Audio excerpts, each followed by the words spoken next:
Hey, everybody. Thanks for joining us today on Oregon Legacy. My name is George Carrillo. Today, I have a special guest, Keith Wilson. He's actually running for the mayor's race here in the city of Portland.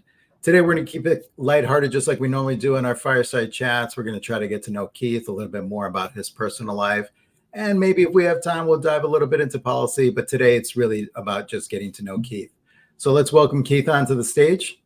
Hey, Keith, Hey, thanks for joining us today. How are you? George, I'm well. It's a privilege. Thank you for this opportunity. A little bit about Keith Wilson and the trucking industry that you come from. It sounds like you're a fully green trucking industry, which is sort of rare to find in this, here in the United States. Can you talk a little bit more about that? Yeah. Do you want me to start from the beginning, how I got there, or do you want me to jump right into my professional career? Let's just talk about how you got into the trucking industry. Never thought I would be in trucking. My father had a small transportation company. In fact, if you had luggage that went lost at the airport years ago, it was my father and his two buddies that delivered it. And that morphed into small packages. I was at Oregon State. I got an education. I went into network television. My dad kept growing his small package business. Well, I came back and I'm 27 and I'm looking at getting into network television on the West Coast. And he had his financial statements on the dining room table. And I looked at it and thought, wow, Dad, this is really interesting. And I'd always run away from accounting and numbers. And then something clicked and I loved it. And he said, Keith, if you're interested, come to work for me.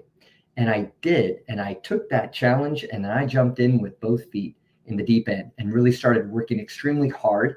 I merged two businesses, removed certain products, and then I started expanding that trucking company into what's called LTL transportation. So we move skids of freight throughout 7 service centers in Oregon, Washington, and Idaho in a 24-hour operation. And we primarily provide business to business product movement for industrial goods and paint, building materials, you name it. And while I was moving along that course, I really started to understand the environmental impacts of my business. We primarily use petroleum diesel as the main energy source. And I started learning about workplace respiratory disease. And I started learning about climate emissions, and then black carbon and how it's really promoting or it's addressing premature snowmelt on our mountain, which affects our water and the chronic drought in Oregon. So I kind of doubled down and thought, how can I lower emissions and improve profitability and workplace safety at the same time? So I really jumped in, and I'm happy to say right now in our Portland facility, we don't use 1 single gallon of fossil fuels. And in my 3-state operations, we've reduced fossil fuels by 84%. So we've reduced overall company-wide emissions through 3-state operations by over 50%. So the way and the genesis of that is, that's our city goal, is to reduce emissions 50% by 2030. And so running for mayor, one of the byproducts of really what I'm working on is we're gonna meet and exceed our city emissions goals, and we're gonna show the nation how you responsibly can reduce emissions, earn in additional reduction in expenses, and care for your community as well. Wow, that's pretty fascinating. So how did you, that's a pretty big leap. I mean, the trucking industry is in fossil fuels, right? Like we live and breathe fossil fuels in the trucking industry. How did you all of a sudden, how were you able to convert that? I mean, have you always been sort of an energy expert, or what was that like? I've become an energy expert. I've always been focused on the future. And I spent a lot of time at the mountains, and I really started growing concerned when we have 50% of the glaciers on Mount Hood are gone now. And so when you think about what's the root cause, why, and it's only occurred in the last 100 years. So I really started recognizing the direct link between petroleum diesel and black carbon and my business. I don't know if there was a genesis other than as I've gone through my professional development, I've always focused on vision. Where do I want to go, and where do I want the company to go? And then the mission set up to, okay, what can we do today to affect that change? And so in so doing, I came up with 3 key core values. It's quality, safety, and sustainability. And every single decision that our company makes around the decisions we're going to go for, or the products we're going to purchase, or the items we're going to buy, have to go up against the wall against those 3 core values. And if you noticed, profit wasn't listed. And when you value those 3 core values over profit, your business improves. But more importantly, it's crazy, your profits also improve as well. So we found this new energy source called renewable diesel, and it emits up to 80% less emissions. So we went all in April of 2019. And then Freightliner, we heard, was going to start producing electric trucks. Well, they're in Portland. So we created a relationship with our senior management. We said, hey, we're a perfect carrier to help you. We're really sustainably focused. We're really interested in high technology, and we're a perfect partner. So they actually let us in that door and helped and took our advice as they were developing the trucks on how we can make them more applicable to our business. And so we were the launch customer for the Freightliner heavy duty electric vehicles, the e-Cascadias in North America on August 6th of last year at our Portland facility. So we have a fleet of electric trucks now, the first in the Northwest, and in some cases, the first in the nation. So it's exciting, but we had a lot of help from local, state, and federal credits and rebates, and those trucks are operating in Portland right now today. So let's talk a little bit about, I'd like to talk still about the pandemic and what that looked like for people. What did that look like for you and your family? Well, personally, so I announced that I was running for city council on January 15th of 2020. Personally, I had a family member pass away who had been addicted and I had been caring for 2 weeks later. Well, then on March 1st, the governor shut the state down. So the pandemic had two reasons, two very big issues. It was affecting my community, my family members, as well as my business family, if you will. And then economically, our business went from, producing about $1 million a month in revenue.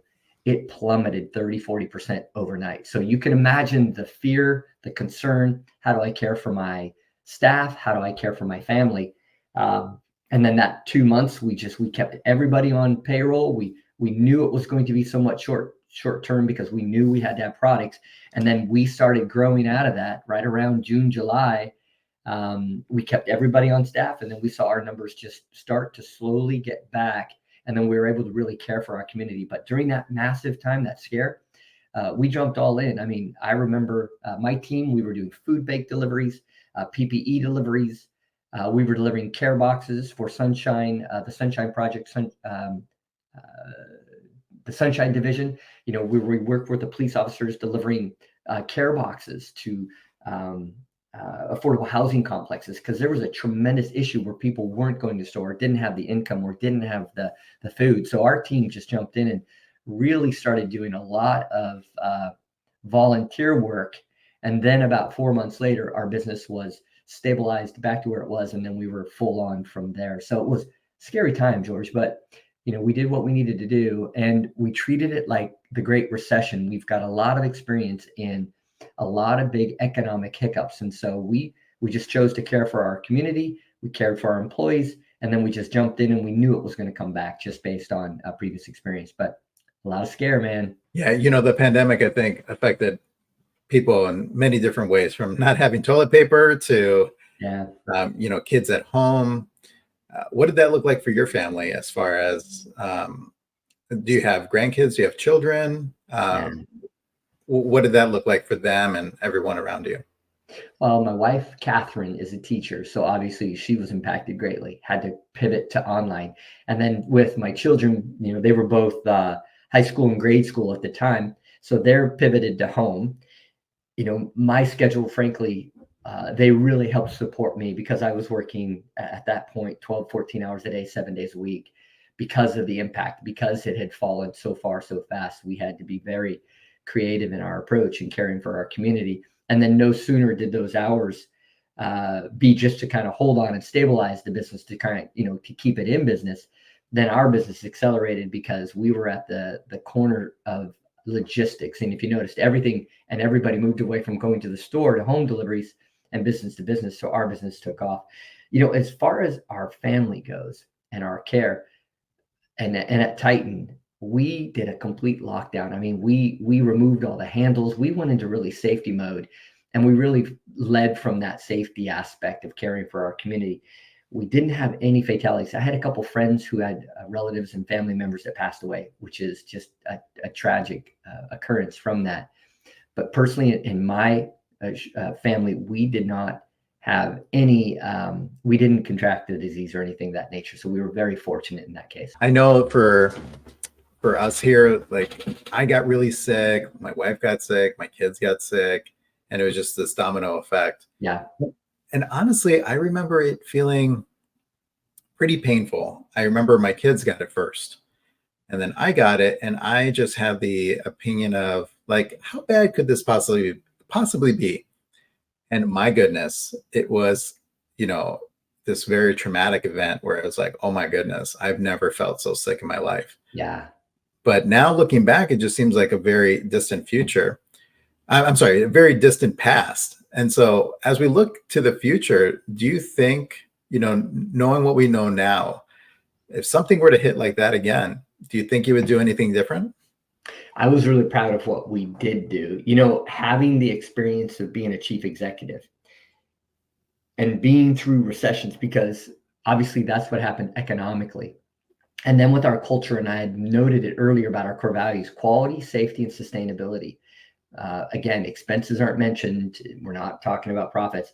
When you fall back on those core values, and we jumped in, first of all, quality, we cared for our community. We did so much volunteer work. Whoever called us, I mean, we were making that PPE deliveries wherever somebody needed it, because it was a hospital, a care center, an elderly retirement home. We took care of it. So I was able to reconfirm our core values and our focus on community. And in so doing, we cared for our community, but the team members we had, you talked about getting sick. I was amazed. I have 100 souls working for me throughout Oregon, Washington, Idaho.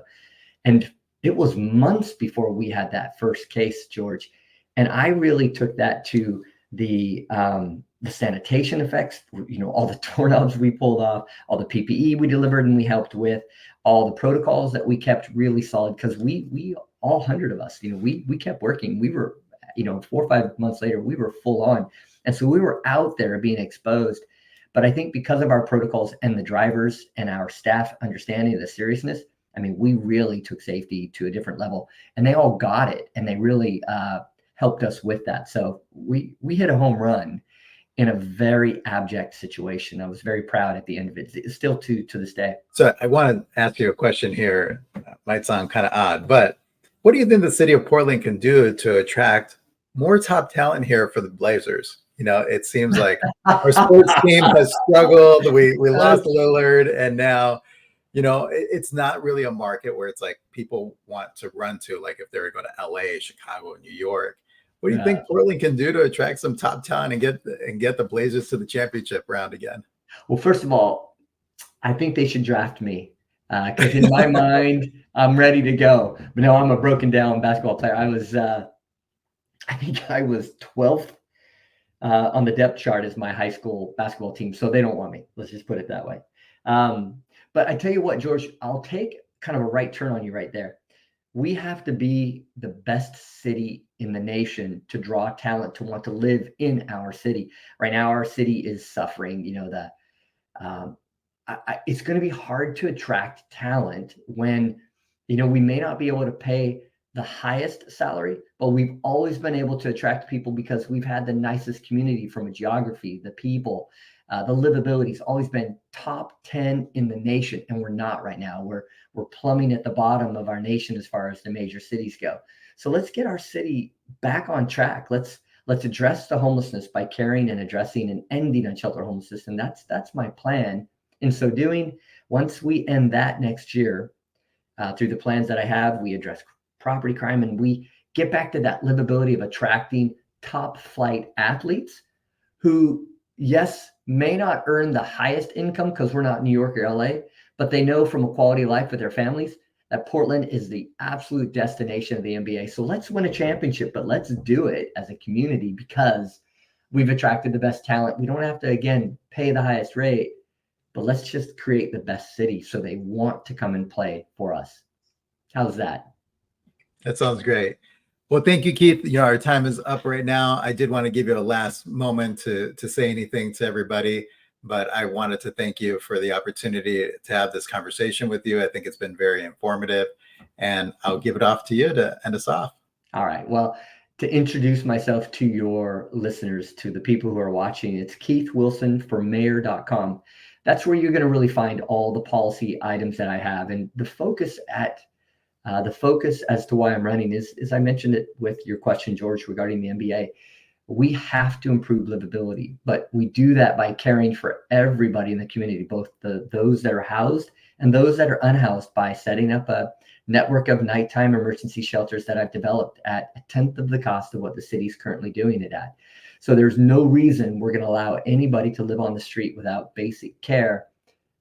So that's really what my candidacy is for. And, as a born and bred Portlander, those are a lot of my high school classmates that are out there living. So we can care for everybody, the housed and the unhoused, by working together. George, thank you for this conversation. It's always fun. And you do a great job, sir.